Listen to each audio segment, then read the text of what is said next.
설명을 드리고 이렇게 하겠습니다. 저희 창세기 4번째 시간인데요. 지난주에는 저희가 조금 무거운 주제를 다뤘죠. 이번 주에 좀 약간 논쟁적인 주제를 다뤘습니다. 이번 주에는 이제 모든 사람들이 다 좋아할 수 있을 만한 주제를 오늘은 좀 다루려고 합니다. 그냥 한번 들어보세요. 이제 구약 성경에 대해서 신약 성경에 사실은 말씀이 종종 있는데요. 이제 구약 성경의 가치와 우리가 구약 성경을 어떻게 대해야 되는지에 대한 말씀들이 있는데요. 예를 들면 고린도전서 10장 11절에서 이렇게 얘기하고 있죠. 이제 이 모든 일은 어떤 이제 최근에 일어난 그러니까 예수님의 십자가 사건과 이런 일을 말하는 거겠죠. 이제 이 모든 일은 그들에게 본보기로 일어났으며 여기서 이제 문맥을 보면 구약 시대에서 어떤 출애굽 때 있었던 일을 말하는 거죠. 그들에게 본보기로 일어났으며 그러니까 구약 성경에 기록된 사건을 말하는 거죠. 또 그것들은 세상의 끝을 만난 우리를 훈계하기 위해 기록되었느니라 이렇게 말씀하고 있어요. 그래서 고린도전서 10장의 문맥을 보면 이제 과거에 출애굽 때 있었던 사건을 얘기하면서 그 사건은 구약 시대에 일어난 사건이고 구약 성경에 기록된 사건입니다. 근데 그것이 지금 우리들 신약 성도들을 훈계하기 위해서 기록이 되었다 이렇게 말하고 있죠. 그러니까 구약 성경이 우리에게 교리적으로 직접적으로 해당이 안 되는 말씀이라 해도 우리에게 교훈을 주고 있다는 겁니다. 하나님께서 창조를 하시고 뭘 하시고 이스라엘을 어떻게 다루시고 우리와 교리적으로는 관련이 없죠. 근데 그런 것을 통해서 하나님의 성품을 배울 수 있고요. 우리가 중요한 어떤 원칙과 교훈을 배울 수 있다는 겁니다. 로마서 15장 4절 비슷한 말씀이 있죠. 무엇이든지 전에 기록된 것은 우리의 배움을 위하여 기록되었으니 이것은 우리가 성경 기록들이 주는 인내와 여기서 말하는 성경은 특히 이제 구약을 말하는 거죠. 아직 신약이 없을 때요. 그렇죠. 성경 기록들이 주는 인내와 위로를 통해 소망을 가지게 하려 함이니라 이렇게 말씀하고 있습니다. 성경 믿음은 하나님의 말씀에서 오죠. 우리가 정말 하나님의 말씀을 믿는다면 하나님의 말씀을 정말 제대로 믿는 사람의 특징이 여러 가지가 있는데요. 그 중에가 대표적인 게 이 인내와 저는 소망이라고 생각해요. 우리는 하나님의 말씀을 믿고 이 온 세상의 결말, 나의 운명의 결말까지도 다 알고 있잖아요. 인내를 할 수 있는 거예요. 좀 어려워도 인내할 수 있어요. 그렇죠. 어차피 지금 내가 가지고 있는 이런 문제들은 영원한 문제가 아닙니다. 그렇죠. 주님께서 오시면 다 해결될 수 있는 문제고 그때는 더 이상 이건 문제 축에도 못 끼는 아무것도 아닌 게 돼요. 내가 지금 심각하다고 느끼는 문제들도 인내로 버텨낼 수 있다는 거죠. 그래서 우리는 주님께서 오신다는 소망을 가지고 미래를 우리가 대할 수 있는 거예요. 또 요한복음 5장 39절에서 예수님께서 아주 중요한 말씀을 하셨죠. 성경 기록들을 탐구하라. 샅샅이 찾아보라는 거죠. 서치예요. 그러니까 막 정말 그 구조선이 물에 빠진 사람을 찾을 때, 깜깜한 바다에서 찾을 때 막 이집듯이 뒤질 거 아니에요. 그렇게 탐구하라는 거예요. 그게 똑같은 말이에요. 탐구하라는 말이. 성경 기록들을 탐구하라. 너희가 그것들 안에서 영원한 생명을 얻는 줄로 생각하거니와 하나님의 말씀 안에 영원한 생명이 있죠. 그것들은 구약 성경 말하는 거죠. 곧 나에 대하여 증언하는 것들이니라. 신약 성경 당연히 예수님에 대해서 증언하고 있죠. 근데 구약 성경도 예수님에 대해서 증언하고 있다는 겁니다. 그래서 모든 성경 기록은 우리의 배움을 위해 주신 하나님의 말씀이에요. 직접적으로 우리에게 하시는 말씀은 아니지만 여러 번 말씀드린 것처럼 우리는 하나님과 영원히 함께 살게 됩니다. 근데 이 구약 성경은 우리에게 직접적인 말씀은 아니죠.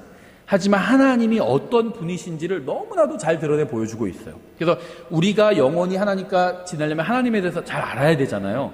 너무나도 좋은 참고 자료가 된다는 겁니다. 그래서 우리에 대해서 직접적인 말씀은 별로 없지만 그럼에도 불구하고 우리가 읽고 연구하고 암송할 만한 충분한 가치가 있다는 거예요. 하나님이 어떤 분이신지, 나와 영원히 살 그분이 어떤 분이신지 아주 상세하게 그분이 뭘 좋아하고 뭘 싫어하시는지 말씀하고 있다는 거예요. 우린 반드시 이 구약 성경에 익숙해져야 되고요. 열심히 공부를 해야 됩니다. 특히 모든 성경 기록은 우리 주 예수 그리스도에 관한 교훈을 주고 있다는 겁니다.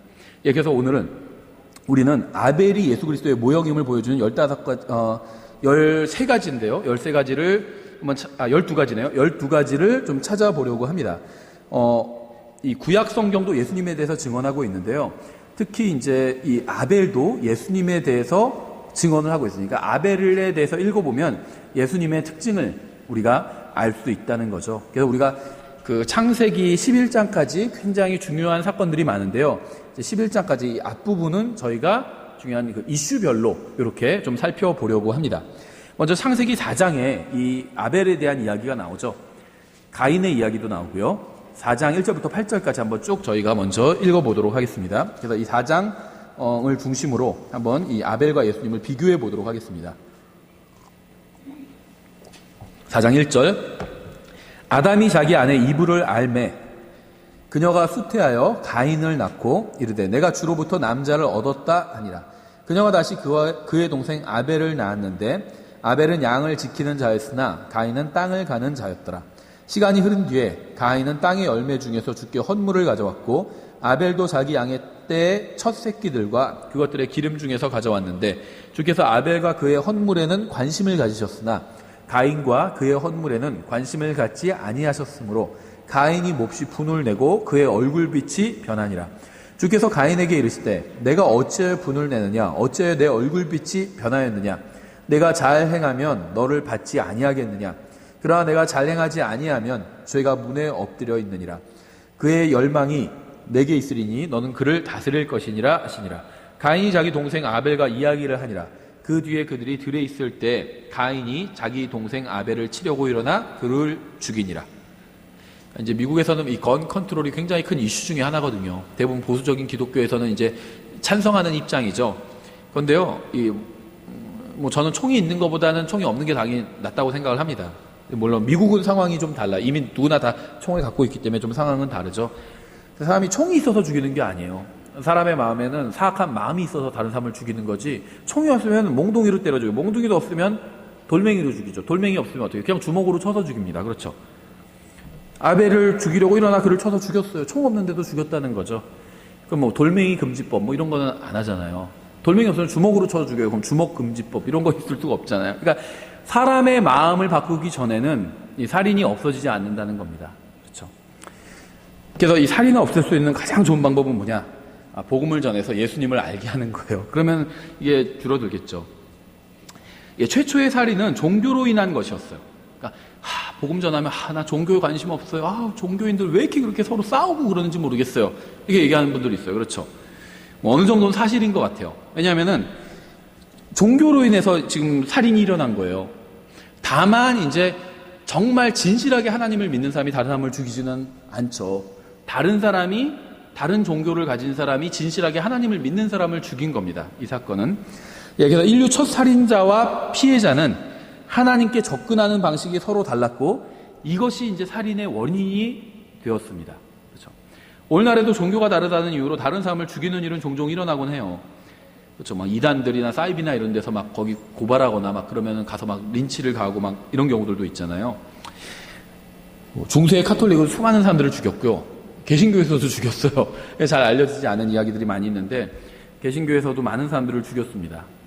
근데 왜냐하면 이제 단순한 종교 전쟁이 아니라 정말 이게 일반적인 그런 전쟁으로 번져갔기 때문에 단순한 어떤 교리 논쟁이 아니라 그렇죠. 많은 사람들이 서로 종교가 다르다는 이유로 죽였다는 거죠. 그래서 자신의 종교를 받아들이지 않으면 상대방을 죽이는 것은 이건 전형적인 카톨릭과 무슬림의 선교 방식이기도 합니다. 그러니까 이 십자군 전쟁은 굉장히 잔악한 전쟁이었는데 카톨릭 세력과 무슬림 세력이 격돌했던 그런 전쟁이죠. 그러니까 서로 자기들의 종교를 믿지 않으면 죽이는 방식, 선교 방식이 똑같았어요. 서로 같은 선교 방식을 가진 두 종교가 부딪히니까 이건 뭐 유혈이 낭자할 수밖에 없었죠. 가인은 하나님께서 자신의 종교를 거부하자 분노했습니다. 기준이 자기였어요. 이 정도를 하나님을 섬겼으면 됐지. 하나님께서 뭘 더 바라시냐 하면서 막 분노했던 겁니다. 오늘날도 그런 사람들 많아요. 구원 받은 사람들 중에서도 그런 사람들 많습니다. 내가 이 정도 하나님 섬겼는데 하나님은 은혜를 몰라보고 말이야. 나를 이렇게 대해주고 있어. 이렇게 하는 사람들 많아요. 그렇죠? 아마 아벨도요. 가인의 종교를 거부했을 겁니다. 그래서 가인은 아벨을 살해했을 거예요. 그러니까 가인이 화가 난 이유는요. 하나님도 자기 종교를 거부했죠. 하나님께 대해서도 화가 났어요.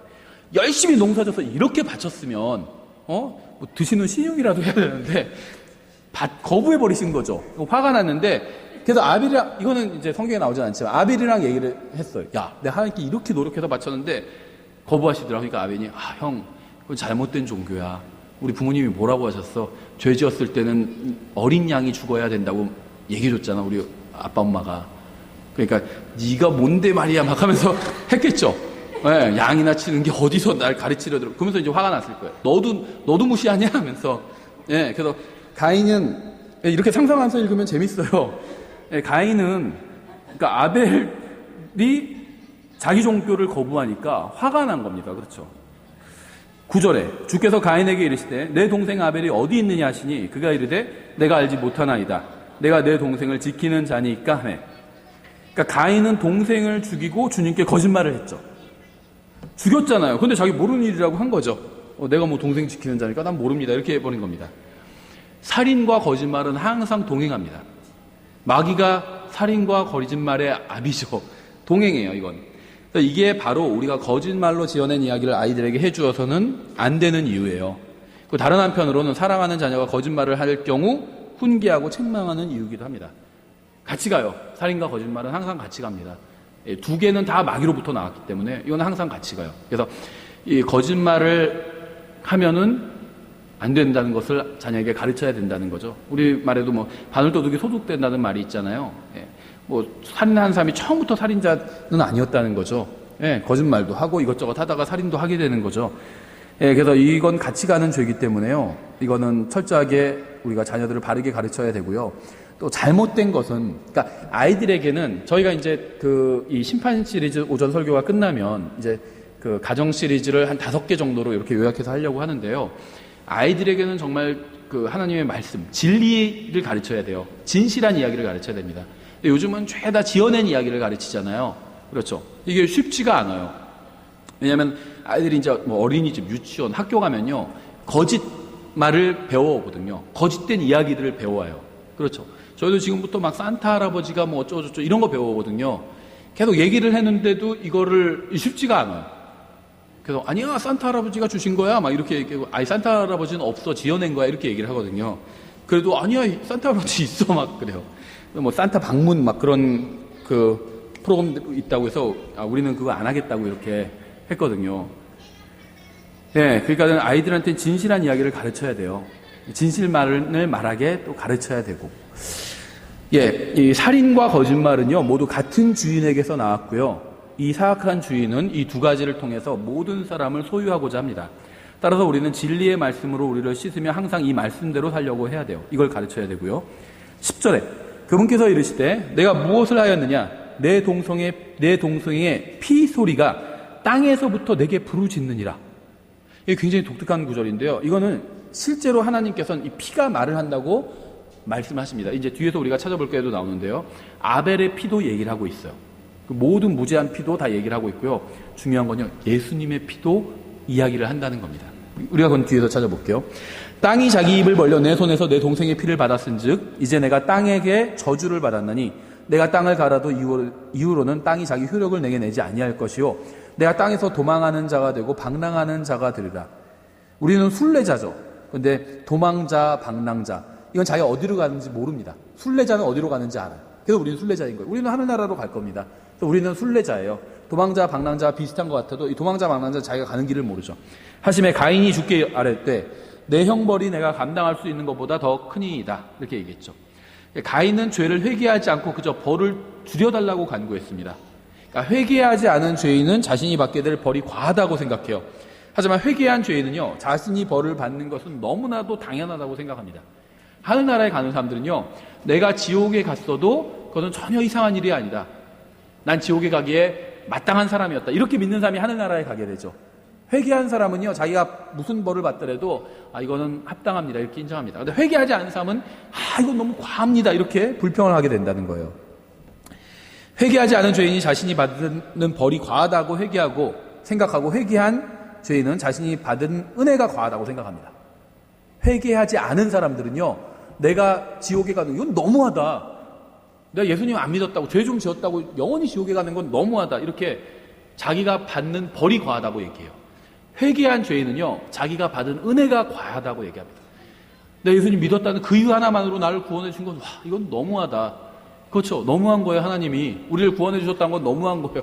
예수님 믿지 않았다는 이유만으로 지옥에 간다는 게 너무한다면, 예수님을 믿었다는, 악하게 살아왔는데 나 자신을 위해서 살았고 이기적으로 살았는데 예수님을 믿었다는 그 이유 하나만으로 구원해 주신 것도, 은혜를 베풀어 주신 것도, 이것도 너무한 거예요. 그렇죠. 어떤 의미에서 너무하신 하나님이 맞아요. 예수님 믿었다는 그 이유 하나만으로 구원해 주셨잖아요. 가인은 살인을 하고 거짓말을 했지만 자신이 받는 벌이 과하다고 항의했습니다. 하나님께서는 가인을 책망하시고 그를 저주하셨죠. 14절 보소서 주께서 이날 지면으로부터 나를 쫓아내셨사온즉 내가 주의 얼굴을 떠나 수무리이다. 내가 땅에서 도망하는 자가 되고 방랑하는 자가 되리니 나를 찾는 모든 자가 나를 죽이겠나이다 하매. 인류의 첫 살인자죠. 인류의 첫 살인자는요, 살인이 사형에 해당하는 죄라는 사실을 본능적으로 알았습니다. 그렇죠. 만약에 살인을 해도 이거 사형에 해당하는 죄가 아니다, 그럼 이런 말을 하지 않았겠죠. 근데 살인을 하면 당연히 죽임을 당해야 된다, 이걸 알았어요. 이제 이 시점은요, 아담의 다른 자식들이 있었던 시점이라고 보시면 돼요. 그래서 다른 사람이 누가 아담 이브만 있고 가인 아벨만 있는데 누가 죽이려고 할까? 아담의 다른 자손들이에요. 자식들. 그렇죠. 가만두지 않겠죠. 다른 자식들도. 아니 어떻게 큰형이 한마디로 둘째 형을 죽인 거잖아요. 예. 그래서 분명히 거기에 반감을 품는 그런 동생들이 있었겠죠. 예. 어쨌든 간에 본능적으로 알고 있었어요. 자기가 살인자이기 때문에 다른 사람이 자신을 죽일 것, 생명은 생명으로 갚는 것이 정당하다는 걸 알았습니다. 내가 이제 죽였는데 이제 나가서 알려지면 누군가 날 죽이려고 할 텐데 그때 어떡합니까? 하소연하고 있는 거죠. 예, 그가 어떻게 이러한 사실을 본능적으로 알았을까요? 하나님께서는요, 타락한 인간의 본성에도 정의가 무엇인지 알 수 있는 단서를 마음속에 심어두셨어요. 그래서 사악한 사람도요, 자기 권리가 침해당하면 막 따지거든요. 그렇죠? 어떤 사람이 자리에 앉아있다가 잠깐 자기 물건 두고 화장실에 갔는데 그 사람 물건 치워버리고 내가 앉았어요. 그 사람 나쁜 사람이에요, 평소에도. 근데 그 사람 와서 뭐라고 하는 줄 아세요? 왜 내가 앉았던 자리에 앉냐고 따진다는 거죠. 자기가 먼저 앉았던 자리에 다른 사람이 앉게 되면 그건 잘못한 거죠. 정의에 어긋난다는 걸 알고 있다는 거예요. 그러니까 이 정의가 무엇인지 기준은 다르지만 사람마다 저마다 정의라는 게 무엇인지는 있다는 겁니다. 자기는 정의대로 살지 않아도 정의가 무엇인지는 알고 있다는 거예요. 하나님께서 그걸 사람의 마음속에 두셨다는 겁니다. 가인도요, 살인을 하고 사람을 죽이는 건 잘못된다는 걸 알고 있어요. 그래서 다른 사람들이 날 죽이면 어떡해요? 이 얘기를 하고 있는 거잖아요. 자기는 동생을 그냥 죽여버렸잖아요. 그러니까 자기는 죄를 짓지만 죄가 잘못됐다는 건 알고 있다는 겁니다. 그렇죠. 그래서 모든 사람은요, 하나님의 말씀에 의하면 유죄죠. 그뿐만 아니라 자기 양심에 의해도 유죄입니다. 하나님께서는요, 큰형제자 심판석에서 성경 몇 장 몇 절을 펴라. 여기선 이렇게 이런 짓을 하면 죄라고 했는데 넌 왜 이런 짓을 했느냐. 이렇게 묻지 않으실 거예요. 그럼 그 다음은 저는 이거 몰랐습니다. 이럴 수 있잖아요. 그렇죠. 그러니까 너는 거짓말이 죄라고 생각하냐? 그럼 네, 죄입니다. 이렇게 얘기할 겁니다. 그렇죠. 아니면 몇 월 며칠 누가 너한테 거짓말을 했는데 그때 기분이 어땠느냐? 그럼 기분 참 안 좋았습니다. 이렇게 얘기하겠죠. 왜 안 좋았냐? 그러니까 그 사람이 저한테 잘못 행한 겁니다. 거짓말을 했기 때문에 이렇게 얘기하겠죠. 그럼 하나님께서 그래, 그러면 몇 월 며칠에 너는 왜 다른 사람한테 거짓말을 했느냐? 이렇게 말씀하실 거예요. 그 사람이 가지고 있는 기준으로 그 사람을 판단하실 겁니다. 예. 그러니까 빠져나올 수가 없어요. 하나님의 그 정죄를. 예, 그래서 가인은 살인자가 사형을 당해야 한다는 사실을 본능적으로 알고 있었습니다. 15절 주께서 그에게 이르시되 이런 까닭에 누구든지 가인을 죽이는 자는 7배로 보복을 받으리라 하시고 주께서 가인에게 표를 주사 아무도 그를 찾아 죽이지 못하게 하시니라. 예, 여기서는 가인이 받은 표에 관해서는 자세히 저희가 다루지는 않겠는데요. 아마도 이제 짐승의 표와 관련이 있는 것으로 보입니다. 그렇죠. 계시록에서 이제 이런 얘기를 하고 있기 때문에 저희가 여기선 다루지 않고요. 이제 그 배경되는 이야기만 한번 읽어본 겁니다. 이제 예수님과 아벨을 좀 비교해서 보도록 하겠습니다. 4장 2절에 그녀가 다시 그의 동생 아벨을 낳았는데 아벨은 양을 지키는 자였으나 가인은 땅을 가는 자였더라. 이렇게 되어 있죠. 아벨은 양을 지키는 자, 목자였습니다. 요한복음 10장 11절 나는 선한 목자니라. 선한 목자는 양들을 위해 자기 생명을 주거니와. 예수님도 목자셨죠. 근데 예수님은 특히 선한 목자였어요. 아벨과 예수님은 모두 다 목자였다는 공통점이 있죠. 아벨은 이 세상에서 양들을 지키는 일을 했고 예수님도 이 세상에서 양들을 지키는 일을 하셨습니다. 아벨은 목자로서 하나님께 양을 헌물로 드렸죠. 근데 예수님은요, 선한 목자로서 양들을 위해서 자신의 생명을 내어주셨습니다. 그래서 예수님께서도 목자로서 아버지 하나님께 자신의 헌물을 드린 거죠. 자신의 헌물을 드렸는데 바로 자기 자신을 드린 거죠. 예. 그래서 예수님의 십자가 대속은 이게 희생제사인데요. 누구에게 드린 거냐? 아버지 하나님께 드린 희생제사고요. 예수님께서 죄값을 갚아주셨는데 누구한테 갚았냐? 마귀에게 갚은 게 아닙니다. 하나님 아버지께 갚아드린 거예요. 그렇죠. 두 번째, 예수님과 아벨은요, 정당한 이유 없이 형제에게 미움을 받았습니다. 가인은 정당한 이유 없이 아벨을 미워했죠. 유대인들도 정당한 이유 없이 예수님을 미워했어요. 아벨과 예수님은 모두 까닭 없이 미움을 받았습니다. 요한복음 15장 25절 그러나 이것이 일어나는 것은 그들이 율법에 기록된 바 그들이 까닭 없이 나를 미워하였나이다 한 말씀이 성취되게 하려 함이니라. 이렇게 말씀하셨죠. 아벨은 가인에게 미움받을 만한 어떤 일도 한 적이 없어요. 그렇죠? 죽임을 당할 만한 일을 한 적도 없습니다. 가인은 아벨의 행위 때문이 아니라 자신의 사악한 마음으로 인해서 형제를 미워한 겁니다. 예수님께서도요, 초림하셨을 때 상황은 같았어요. 유대인들이 예수님을 미워한 이유는 예수님께서 하신 말씀이나 행위 때문이 아니라 사람들의 사악한 마음으로 인해서 예수님을 미워한 겁니다. 사람들 마음이 잘못됐기 때문에 예수님을 미워했다는 거죠. 하나님께서는 가인이 왜 아벨을 미워했는지 알고 계셨어요. 또한 유대인들이 예수님을 미워했는지도 알고 계셨습니다. 가인이 아벨을 미워한 이유와 유대인들이 예수님을 미워한 이유가 정확히 같았어요. 그 이유가 뭐였냐면요. 마태복음 27장 17절에 나오는데요. 이렇게 되어 있어요. 그러므로 그들이 함께 모였을 때 빌라도가 그들에게 이르되 너희는 내가 누구를 너에게 놓아주기 원하느냐? 바라바냐? 그리스도라 하는 예수냐? 하니 이는 그들이 시기로 인해 그분을 넘겨준 줄을 그가 알았기 때문이더라. 시기했기 때문에 예수님을 미워하고 죽이려고 했던 거죠. 가인은 왜 아벨을 미워했을까요? 가인은요, 아벨이 하나님과 특별한 관계를 맺은 것을 보고 시기했습니다. 하나님과 보니까 관계가 너무 돈독해요. 특별한 관계고 시기가 일어났던 거예요. 제사장들과 바리새인들이 예수님을 왜 미워했을까요? 예수님이 아버지 하나님과 맺은 특별한 관계 때문이었어요. 우리는 성경을 연구할 때 조심해야 되는데요. 많은 그리스도인들이 자신이 직장이나 사회에서 미움받는 이유가 성경을 믿거나 복음을 전하거나 진리를 선포하기 때문이라고 생각을 합니다. 가인은 아벨이 한 말 때문에 아벨을 미워하지 않았어요. 아벨이 한 행동 때문에 아벨을 미워하지도 않았습니다. 가인이 아벨을 미워한 이유는 그의 마음속 깊은 곳에 아벨과 하나님의 관계에 대한 시기가 있었기 때문이에요. 유대인들이 예수님을 미워한 이유는 그들의 마음속 깊은 곳에 예수님과 아버지 하나님의 관계에 대한 시기가 있었기 때문입니다. 사람들은 자신들의 죄를 버리고 하나님께로 나오는 대신 하나님과 이미 좋은 관계를 맺고 있는 사람들을 시기합니다. 그렇죠? 다른 자매가 막 요즘 하나님 말씀 읽고 하니까 너무 기뻐요. 이제 정말 그걸 딱 듣는데 시기가 딱 올라와요. 그렇죠? 나는 그렇지 않거든요. 하나님 말씀 읽어도 좋지도 않고 그렇죠. 그러니까 다른 사람이 하나님과 잘 지내는 게 시기가 일어나는 거예요. 그래서 딴 데 가서 그 사람 욕하는 거죠. 저 사람님 되게 영적인 체한다고. 그렇죠. 예, 시기. 사람들은 그리스도인이 갖는 진리에 대한 확신을 시기합니다. 하나님과 맺은 끊어버릴 수 없는 관계를 시기해요. 이것이 바로 세상이 그리스도인을 미워하는 이유입니다. 가인은 자신은 갖지 못한 하나님과의 화평을 아벨은 가지고 있었다는 사실에 분노했습니다. 세상이 그리스도인에게 분노하는 이유도 정확히 동일해요. 세상 그 어디에서도 얻을 수 없는 하나님과 화해한 결과로 얻은 이 평안을 그리스도인들이 누리고 있기 때문에 미워하는 겁니다. 가인은 아벨과 형제였기에 그에 관해 잘 알고 있었어요. 그러니까 가인이 정말 이제 추측하는 거지만 이제 성경에 근거한 추측을 한번 해보는 거예요. 가인과 아벨은 형제였죠.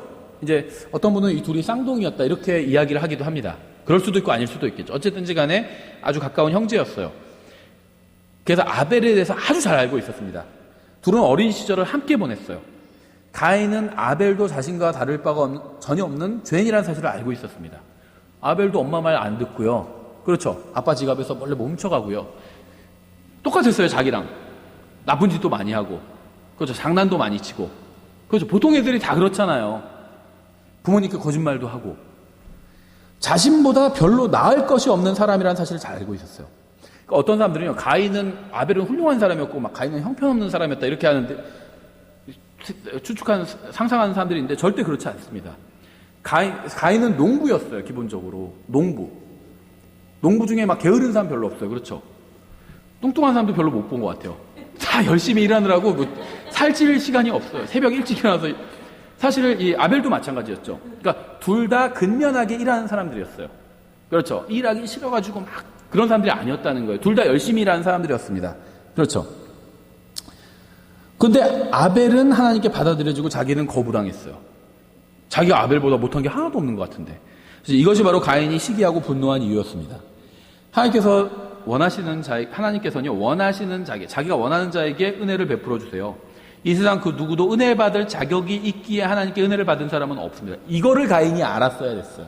그러니까 가인이 착각한 건요, 자기가 아벨보다 못하지 않은데 아벨은 받아들여졌고 하나님께 자기는 거부당했다. 여기서 화가 난 건데요. 근데 중요한 걸 모르고 있어서 사실은 둘 다 하나님 앞에서 자격이 없었다는 겁니다. 둘 다 아벨이 훌륭해서 자격이 있었다면 예수님께서 오시지 않았을 거예요.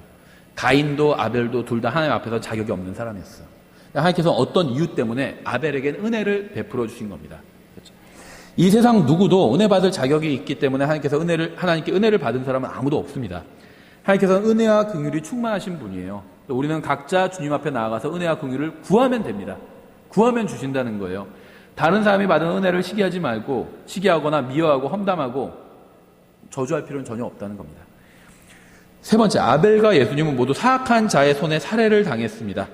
사도행전 2장 23절, 그분께서 하나님의 정하신 계획과 미리 하심을 통하여 넘겨짐에 너희가 그분을 붙잡아 사악한 손으로 십자가에 못 박아 죽였으나, 이렇게 말씀하고 있죠. 제가 지난번에 누구도 예수님을 죽이지 않았다, 예수님께서 스스로 목숨을 내어주셨다, 이렇게 말씀을 드렸죠. 지금 하는 얘기가 모순을 일으키는 얘기는 아닙니다. 예수님께서 원하지 않으셨다면 죽지 않으실 수 있었어요. 예수님께서 먼저 자기가 스스로 무장해제를 하시고 자기를 목숨을 내어주셨습니다. 그랬더니 사악한 자들이 어이구 이게 웬 기회냐고 예수님을 죽인 거예요. 아벨과 예수님은 모두 사악한 자의 손에 살해를 당했습니다. 36절, 그런즉 이스라엘의 온 집은 확실히 알지니 너희가 십자가에 못 박은 그 동일한 예수님을 하나님께서 주와 그리스도로 삼으셨느니라. 아벨과 예수님은 모두 형제의 손에 죽임을 당했습니다. 유대인들은 예수님의 형제였죠. 그렇죠? 또 가인도 아벨의 형제였어요. 예수님은 로마 군인이나 아프리카 사람, 중국인 이런 사람들한테 살해당한 게 아니라요. 예수님은 육신의 동포의 형제인 유대인들의 사악한 손에 죽임을 당하셨습니다. 마찬가지로 아벨도 형의 손에 죽임을 당했죠. 네 번째, 아벨과 예수님을 죽인 자들은 모두 벌을 받았습니다. 마가복음 12장 8절부터 9절, 그를 잡아서 죽이고 포도원 밖으로 내던져느니라. 예수님 비유죠. 그런즉 포도원 주인이 어떻게 하겠느냐? 그가 와서 농부들을 멸하고 포도원을 다른 사람들에게 주리라. 또 가인은 아벨을 죽인 벌을 받았죠. 예수님을 죽인 사람들도 벌을 받았습니다. 하나님께서는 나중에 타이터스 장군을 보내서 예루살렘을 완전히 파괴하셨잖아요. AD 70년경에. 그래서 예수님을 죽인 유대인들에게 벌을 내리셨죠. 유대인들은 역사적으로 예수님을 죽인 죄값을 엄청나게 많이 갚았죠. 다섯 번째, 아벨과 예수님은 모두 하나님께 헌물을 드렸습니다. 히브리서 11장 4절, 믿음으로 아벨은 가인보다 더욱 뛰어난 희생물을 하나님께 드리고 그것으로 말미암아 자기가 의롭다는 증거를 얻었으니 하나님께서 그의 예물들에 대하여 증언하시느니라. 지금 여기서 예물을 드렸기 때문에 의롭다함을 받은 게 아니라 믿음 때문에 의롭다함을 받은 겁니다. 그렇죠? 그래서 아벨이 구원받은 이유는 하나님의 말씀을 믿었기 때문이에요. 믿음으로 구원받은 거예요. 그의 예물들에 대하여 증언하시니라. 그가 죽었으나 믿음으로 여전히 말하고 있느니라. 에베소서 5장 2절, 그리스도께서 우리를 사랑하사 우리를 위해 자신을 향기로운 냄새의 헌물과 희생물로 하나님께 드리신 것 같이 사랑 안에서 걸으라. 아벨과 예수님은 모두 믿음으로 하나님께 헌물을 드렸습니다. 아벨은 하나님 앞에 나와서 양떼의 첫 새끼들과 기름을 헌물로 드렸죠. 아벨은 진심으로 창조자 하나님을 경배했습니다. 예수님께서는 자신의 생명을 우리를 위해서 내려놓으셨죠. 근데 이제 주의할 것은요, 이건 이제 우리의 고백일 뿐이에요. 그러니까 우리는 예수님께서 우리를 위해서 죽어주셨다 이렇게 고백을 하죠. 그러니까 예수님은 우리를 위해 생명을 내어주셨습니다. 우리를 위해서 하신 행동이었죠. 근데 이건요, 우리의 관점으로 봤을 때 그렇다는 거예요. 물론 이거 사실입니다. 성경에 나와 있고 사실이에요. 예수님이 우리를 위해서 죽어주신 게 맞아요. 우리의 관점으로 보면 그렇게 보이죠. 근데 하나님 아버지의 관점에서 보면요, 예수님은 하나님 아버지의 만족을 위해 자신의 생명을 내어주신 거예요. 하나님께서는 사람들을 구원하시고 싶은데 같이 영원히 교제를 나누기 위해서 인간을 창조하셨잖아요. 죄를 지어서 교제를 나눌 수가 없게 된 거예요. 그러니까 하나님의 사랑을 실행하려고 하면 이제 공의가 충족되지 않는다는 거죠. 예수님께서 죄값을 대신 갚아주셔서 공의가 충족되었잖아요. 예수님의 십자가 희생은요, 아버지 하나님을 위해서였다는 거죠. 아버지 하나님의 공의를 충족시키기 위해서였다는 겁니다. 또 우리의 죄값을 갚기 위해서였고, 여기서 예수님은 자신을 헌물로 아버지 하나님께 드리셨습니다. 이 종교와 성경적 기독교의 차이가 무엇인지 아세요? 종교는 인간이 자신의 거룩함과 의를 보여주기 위해 무엇인가를 하는 게 종교입니다. 심지어 하나님을 향해서는 하나님을 향해서도 자신의 의를 과시하기 위해서 퍼포먼스를 행해요. 이게 가인이 그 일을 했던 거거든요. 내가 이렇게 1년 동안 열심히 일해가지고 그 수확을 하나님께 드렸잖아요. 나의 의로움을 하나님 앞에서 퍼포먼스를 한 거예요. 하지만 하나님께서 인간을 위해 해주신 일을 진심으로 받아들이는지 보기 위해 인간의 마음을 들여다보십니다. 주님께서는 여러분이 얼마를 헌금하는지 금액을 보시는 것이 아니라 어떤 마음을 헌금하는지, 어떤 마음으로 헌금하는지 그 마음을 보신다는 거예요. 그렇죠. 주님께서 우리가 얼마나 많은 전도지를 나눠주는지 그 양을 보시는 것이 아니라 우리가 어떤 마음으로 우리의 시간과 힘을, 인생을 주님께 드리는지를 보신다는 겁니다. 주님께서 우리가 자랑하기 위해서 행하는지, 주님을 사랑하기 때문에 행하는지 마음을 지켜보신다는 거예요. 그렇죠. 다른 교회 가서는 이런 설교하기가 조심스럽더라고요. 이런 거 하면 헌금이 줄 수 있거든요. 예. 교회에선 헌금 액수를 지켜보는 게 맞아요. 그렇죠. 하나님께서는 마음을 지켜보신다는 거죠. 마음을. 우리가 진정 주님을 사랑하기 때문에 섬긴다면 다른 사람들에게 자랑할 필요가 없습니다. 자랑한 사람이 있어요. 우리 교회가 얼마나 뭐를 했고 많은 사람들의 구령했고 우리가 주님을 얼마나 열심히 섬기는지 알아야 될 분은 주님이시잖아요. 그렇죠. 주님 한 분이 아시면 그것으로 충분합니다. 내가 열심히 주님을 위해서 섬겨놓고 아무도 몰라도 주님은 알고 계시잖아요. 그럼 충분한 거예요. 그것으로. 그렇죠. 그래서 여러분의 헌물을 예수 그리스도를 통해서 하나님께 드리십시오. 그러면 하나님께서 받아주실 거예요. 그렇죠. 여섯 번째, 아벨과 예수님은 모두 어린 양을 통해서 하나님께 나왔습니다. 아벨과 예수님은 모두 어린 양을 드렸어요. 그러니까 진실한 마음으로 하나님 앞에 나오기만 하면 된다고 하는 사람들이 있습니다. 하지만 전혀 그렇지 않아요. 인류의 초기 시대인 이 창세기 3장과 4장 또 22장에서 하나님께서 누구든지 하나님 앞에 나아오려거든 어린 양의 피를 통해 나와야 한다고 말씀하셨습니다. 아벨과 아브라함과 유월절 밤에 이스라엘 자손이 잡았던 수많은 어린 양은 모두 하나님께 나오는 방법이 예수 그리스도라고 구체적으로 알려주고 있는 거예요. 이에 다른 헌물이나 방법이나 종교로는 하나님께 받아들여지지 않을 뿐 아니라 가증하게 여겨집니다. 하나님께서 사랑하시는 아들의 피를 무시하는 것이기 때문이에요. 이 세상에는 선한 종교도 있고 악한 종교도 있지만 예수 그리스도를 통하지 않고서는 누구도 아버지 하나님께 나아갈 수가 없고 받아들여질 수도 없습니다. 예수님께서 그에게 이르시되 내가 곧 길이요 진리요 생명이니 나를 통하지 않고는 아무도 아버지께 오지 못하느니라. 예수님을 통하지 않은 길은 모두 잘못된 길이고 복을 받을 수 없는 저주의 길이에요. 모든 종교는 정도의 차이만 있을 뿐 무익합니다. 인간을 하나님께로 데려다 줄 수 있는 종교가 없기 때문이에요. 서로 다른 종교는 인간을 하나님이 아닌 서로 다른 곳으로 데려다 줄 뿐이에요. 그렇죠? 불교, 이슬람교 서로 완전히 다른 종교예요. 근데 두 종교는 다 하나님께로 인간을 데려갈 수가 없다는 겁니다. 어딘가로는 데리고 가요. 불교는 막 조용히 명상하는 곳으로 데리고 가고요. 이슬람은 어디 테러하는 곳으로 데리고 가죠. 그러니까 데려가는 데는 다른데 하나님께로는 못 데려간다는 겁니다. 그래서 우리는 여호와의 증인, 몰몬교, 안식교 이런 이단에 대해서 공부할 필요가 없다는 겁니다. 예수님을 통한 구원과 구원의 보장을 가르치지 않는 것은 그것이 무엇이라고 불리든 상관없이 모두 다 비진리고 거짓일 뿐이에요. 오직 어린 양의 피인 예수 그리스도의 피만이 우리를 하나님 아버지 앞으로 데려다 줄 수가 있습니다. 어린 양의 피가 없는 종교는 모두 마귀의 종교예요. 아무리 겉에 기독교의 모습을 하고 있고 바른 성경을 갖고 있고 바른 어떤 교리들 비슷한 것들을 하고 있다 할지라도 예수님의 피가 없는 종교는 다 마귀의 종교입니다. 아벨은 어린 양의 피를 앞세워서 하나님 앞에 나아갔기 때문에 받아들여졌습니다. 하나님께 받아들여지고 싶으면 반드시 어린 양의 피를 가지고 나아가야 돼요. 그래서 오직 어린 양의 피만 효력을 발휘할 수 있습니다. 다른 무엇도 하나님 앞에서 아무런 힘도 쓰지 못하고 다 사라져버리게 됩니다. 베드로전서 1장 18절 이렇게 말씀하고 있죠. 너희가 알거니와 너희 조상들로부터 전통으로 물려받은 너희의 헛된 행실에서 너희가 구속받은 것은 은이나 금같이 썩을 것들로 된 것이 아니오. 하필 우리가 제일 좋아하는 것들을 썩을 것들이라고 부르고 있죠. 은이나 금 같은 거. 오직 흠도 없고 점도 없는 어린 양의 피 같은 그리스도의 보배로운 피로 된 것이니라. 자, 우리는 무엇으로 구원받았을까요? 어린 양의 피로 구원받았어요. 그래서 어린 양의 피가 빠진 종교는요. 그것이 무엇이든 간에 그건 다 마귀의 종교입니다. 일곱 번째, 아벨과 예수님은 모두 하나님의 뜻에 따라 행했습니다. 히브리서 10장 7절부터 9절에 그때 내가 말하기를 오 하나님이여 보시옵소서 두루마리 책에 나에 대해 기록된 바와 같이 내가 주의 뜻을 행하러 오나이다 하였나이다. 예수님께서 하시는 말씀이죠. 위에서 그분께서 이르시기를 희생물과 헌물과 번제 헌물과 죄로 인한 헌물은 주께서 원치도 아니하시고 기뻐하지도 아니하시나이다 하셨는데 그것들은 율법에 따라 드리는 것이라. 그 뒤에 그분께서 이르시기를 오 하나님이여 보시옵소서 내가 주의 뜻을 행하러 오나이다 하셨으니 그분께서 첫째 것을 제거하심은 둘째 것을 세우려 하심이라. 하나님을 존중하는 방법이 무엇일까요? 하나님의 뜻을 행하는 거예요. 그렇죠? 부모님을 진정으로 정말 존중하는 사람은 부모님의 뜻을 행하겠죠. 예. 그러니까 누군가를 가장 존경하고 존중하는 방법은요, 그 사람의 뜻을 행하는 겁니다. 하나님께서 하신 말씀에 순종하는 것이 하나님을 존중하는 거예요. 그래서 순종이 제사보다 낫다고 한 겁니다. 그렇죠, 성경에서. 아벨이 하나님께 받아들여진 이유는 그의 헌물이 정확히 하나님께서 말씀하신 것이었기 때문이에요.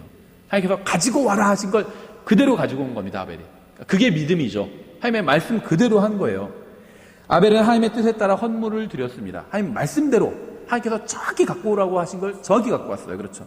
그래서 받아들여질 수밖에 없었던 겁니다.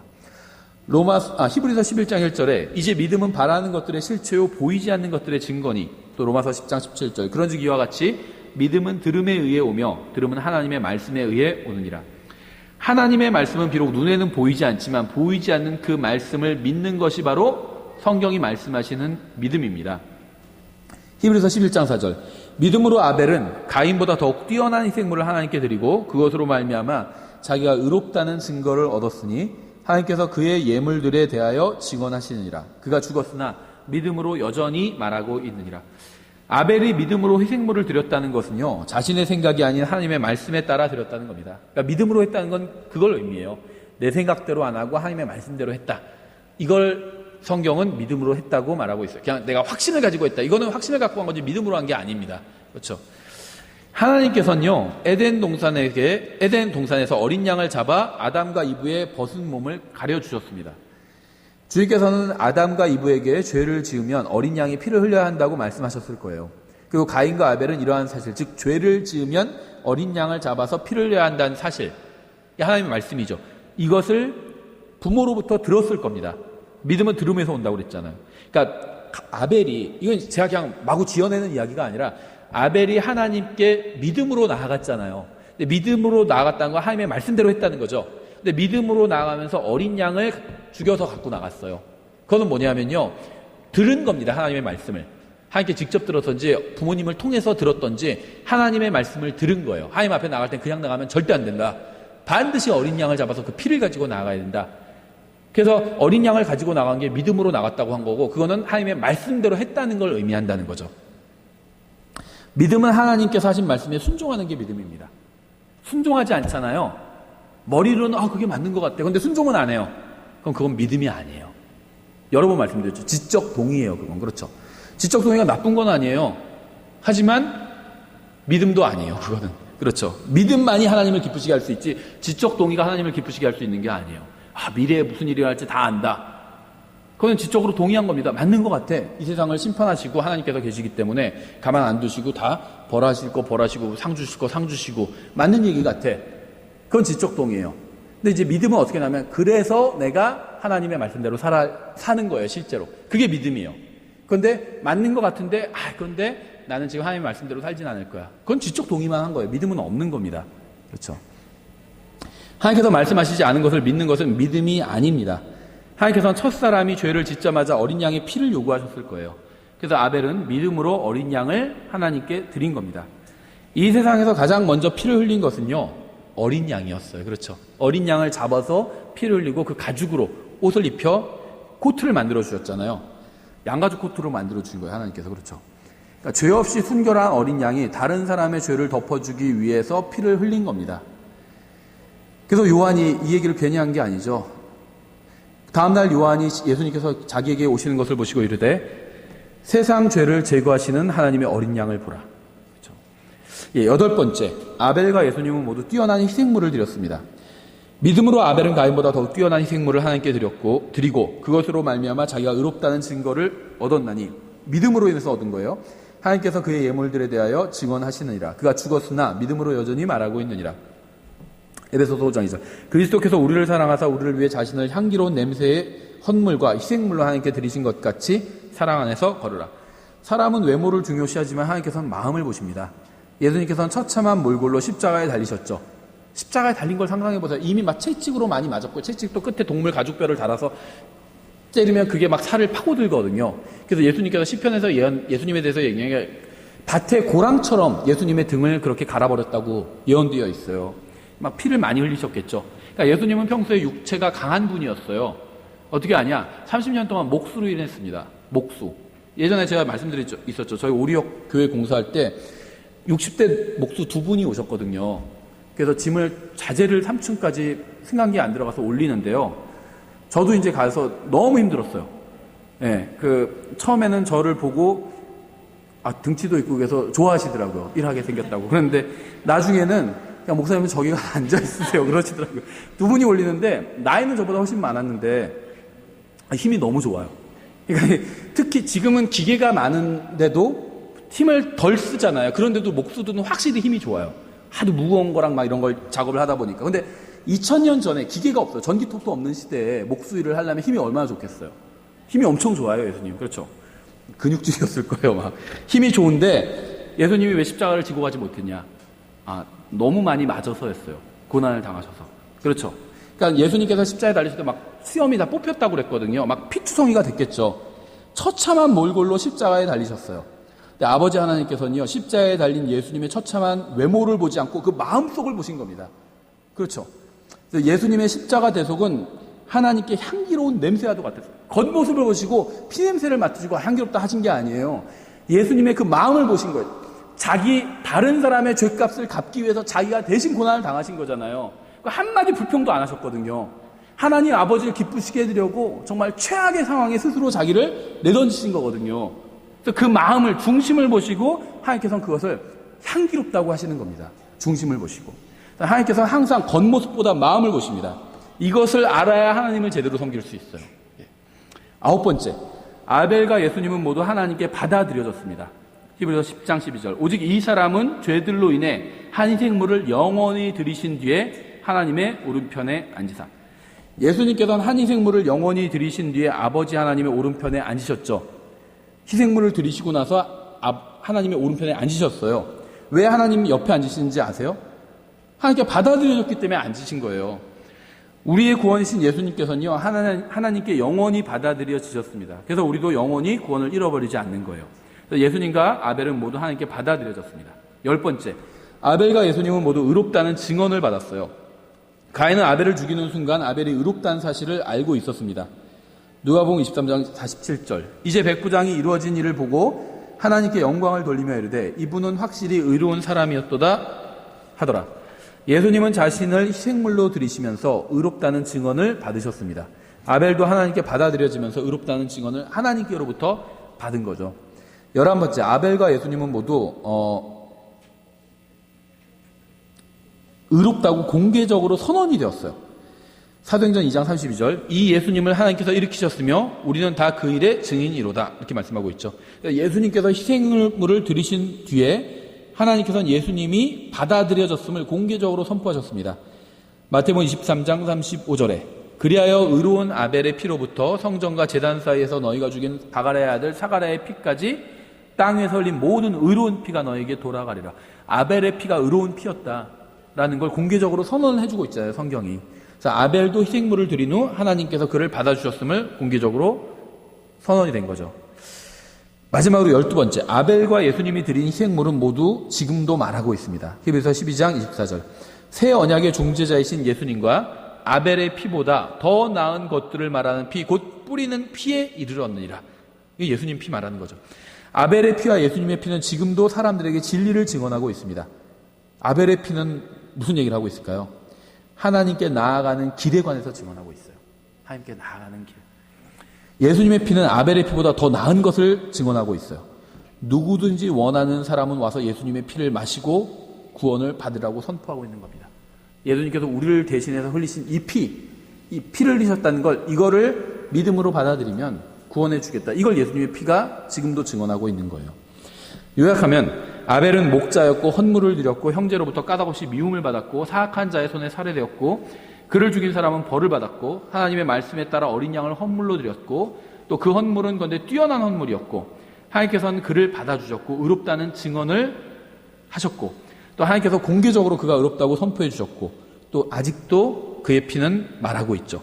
이러한 모든 점에서 아벨은 창세기 4장에서 예수님에 대해서 증언하고 있는 겁니다. 이를테면 이렇게 말하고 있는 거예요. 아벨은 예수님을 보십시오. 오직 예수님만이 길이요 진리요 생명입니다. 오직 예수님을 통해서만 아버지 하나님께 나아갈 수 있습니다. 이게 아벨이 하고 싶었던 얘기예요.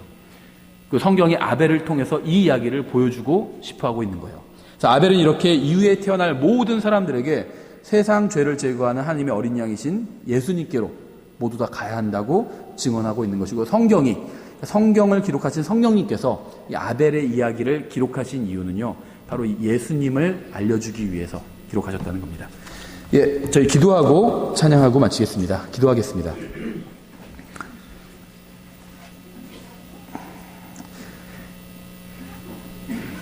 하나님 아버지, 정말 이 의로운 아벨의 피로 인해서 감사드립니다. 또 아벨이 드린 그 어린 양이라는 헌물로 인해서 감사드립니다. 또 아벨의 헌물을 주님께서 받아주셨음으로 인해서 감사드립니다. 또 무엇보다도 저희를 위해서 하나님의 어린 양이 되셔서 피를 흘리고 십자가 위에서 죽으신 예수님으로 인해서 감사드립니다. 저희가 정말 주님의 말씀에서 예수님이 어디 있는지 찾아보고 또 예수님을 계속해서 더 배워나갈 수 있도록 도와주시기 원합니다. 그래서 정말 예수님만이 사람의 참된 구원자가 되시고 또 참된 인도자가 되시고 정말 참된 친구가 된다는 사실을 배울 수 있도록 도와주시기 원합니다. 저희가 단순히 예수님에 대해서 머리로만 아는 것이 아니라 저희의 모든 삶에서, 삶의 모든 영역에서 예수님과 동행하고 정말 전적으로 예수님을 신뢰하며 살 수 있도록 도와주시기 원합니다. 예수님의 이름으로 기도드렸습니다. 아멘.